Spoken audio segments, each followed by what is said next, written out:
Hello, friends.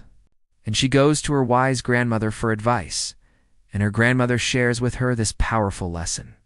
The girl was making her way through life, much like most of us do, just trying to get by each day, dealing with all the challenges and changes that life throws at us. But she felt like no matter how hard she tried, she just couldn't catch a break. She felt like she was constantly struggling to stay afloat, and it was exhausting.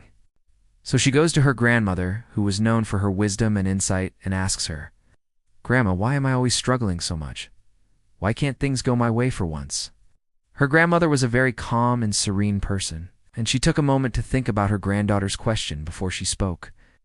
"My dear granddaughter," she finally said, "I know you've been going through a lot lately.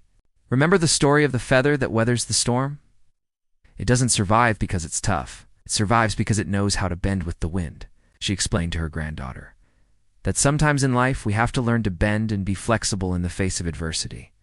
Just like a feather that bends with the wind and doesn't break, we can also learn to adapt to the changing circumstances of life without being broken by them. The girl thought about her grandmother's words. She realized that she had been trying to resist the challenges in her life, instead of learning to adapt to them.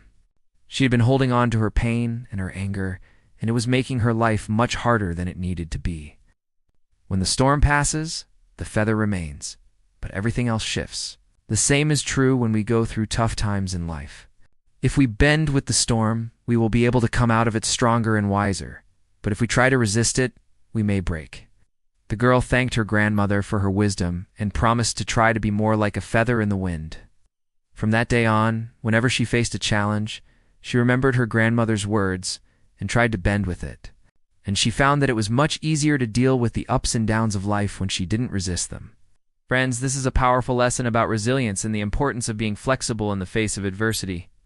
Just like the feather in the Native American story, we can learn to bend with the storms of life and come out of them stronger and wiser. Or we can try to resist the challenges we face and break. So the next time you find yourself in a tough situation, remember the wise words of the Native Americans and bend with the storm. You are stronger than you think. That's all for today. See you next time.